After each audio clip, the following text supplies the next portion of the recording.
नमस्कार बच्चों। आज हम कक्षा 5 की हिंदी पाठ्य पुस्तक का पाठ 11 अनमोल रतन करेंगे, जिसमें कबीर और रहीम जी के दोहों का वर्णन किया गया है। बड़ा हुआ तो क्या हुआ, जैसे पेड़ खजूर, पंथी को छाया नहीं, फल लागे अति दूर। पंथी यानी राहगीर, राहगीर यानी यात्री। तो इस दोहे का अर्थ है, खजूर के पेड़ के समान बड़ा होने का क्या लाभ, जो ना ठीक से किसी को छाव दे सकता है और ना ही उसके फल सुलभ होते हैं, क्योंकि उसके फल बहुत दूर ऊंचाई पर लगे होते हैं और उन्हें आसानी से प्राप्त कर पाना बहुत मुश्किल होता है। इसी प्रकार केवल नाम से बड़ा होना कोई बड़ा होना नहीं है, बल्कि व्यक्ति अपने जीवन में अपने काम से बड़ा होता है। ऐसी प्रभुताई का कोई मोल नहीं, जिससे किसी का भी भला ना हो पाए। Next para. मन के हारे हार है, मन के जीते जीत, कहे कबीर हरि पाइये, मन ही की प्रतीत। प्रतीत का अर्थ होता है दृढ़ निश्चय, यानी जीवन में जय पराजय केवल मन की भावनाएं हैं। यदि मनुष्य मन में हार गया, निराश हो गया, तो पराजय है, और यदि उसने मन को जीत लिया तो वह विजेता है। ईश्वर को भी मन के विश्वास से ही प्राप्त कर सकते हैं। यदि प्राप्ति का भरोसा ही नहीं तो कैसे पाएंगे। यानी यदि हमने अपने मन में यह दृढ़ निश्चय कर लिया है कि हम अपने लक्ष्य की प्राप्ति कर सकते हैं, तो हम उसे अवश्य ही अपने लक्ष्य में को प्राप्त करने में सफल रहेंगे। और यदि हम अपने मन को जीतकर अपने मन को नहीं जीत पाते हैं, तो हम अपने लक्ष्य की प्राप्ति नहीं कर पाएंगे। निंदक नियरे रखिए, आंगन कुटी छवाए, बिन पानी साबुन बिना निर्मल करे सुभाए। निंदक का अर्थ होता है बुराई करने वाला।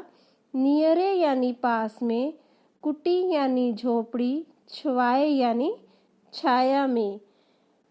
तो अब इसमें कबीर जी कहते हैं कि जो व्यक्ति हमारी निंदा करता है, उसे अपने पास ही रखना चाहिए। क्रोधवश उसे अपने आप से दूर नहीं कर देना चाहिए, अपितु उसे अपने पास अपने आंगन में कुटिया की छांव में रखना चाहिए, क्योंकि वह तो बिना साबुन और पानी के हमारी कमियां बताकर हमारे स्वभाव को साफ कर देता है।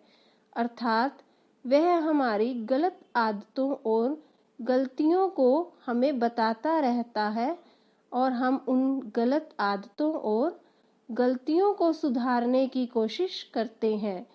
उसके ऐसा करने से हमारा स्वभाव स्वच्छ हो जाता है और हम दूसरों के भलाई के लिए कार्य करने लगते हैं। रहीमन देखी बड़ेन को, लघु न दीजिए डारी, जहाँ काम आवे सुई, कहाँ करे तलवारी। डारी यानी छोड़ना।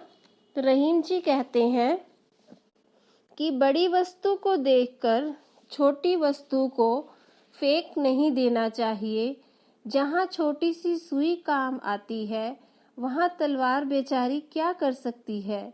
अर्थात हर व्यक्ति का अपना महत्व होता है, फिर चाहे वह छोटी हो या बड़ी हो, हर वस्तु अपना कार्य पूरी तरह से करती है। जैसे यदि कोई कपड़ा फट जाता है तो उसे सुई ही सिल सकती है, तलवार उसमें अपना कोई भी कर्तव्य नहीं दिखा सकती। यानी हमें किसी एक वस्तु की तुलना दूसरी वस्तु से नहीं करनी चाहिए। नेक्स्ट। वाणी ऐसी बोलिए, मन का आपा खोए, औरन को शीतल करे, आपू शीतल होए। आपा यानी होश, और शीतल का अर्थ होता है प्रसन्न। कबीर जी कहते हैं कि इंसान को ऐसी वाणी बोलनी चाहिए जो सुनने वाले के मन को बहुत अच्छी लगे। ऐसी वाणी दूसरे लोगों को तो सुख पहुंचाती ही है, इसके साथ खुद को भी बड़े आनंद का अनुभव देती है। अर्थात हमें किसी भी व्यक्ति के साथ कटु वचन नहीं बोलने चाहिए जिससे उसके मन को दुख पहुंचे। हमें हमेशा मीठी वाणी का प्रयोग करना चाहिए। तरुअर फल नहीं खात है, सरवर पी न पान, कही रहीम पर काज हित, संपत्ति से ही सुजान। तरुअर यानी पेड़, सरवर यानी तालाब, पर का अर्थ होता है दूसरों के और सुजान का अर्थ है सज्जन। अब इसमें रहीम जी कहते हैं कि वृक्ष अपने फल स्वयं नहीं खाते हैं और सरोवर भी अपना पानी स्वयं नहीं पीता।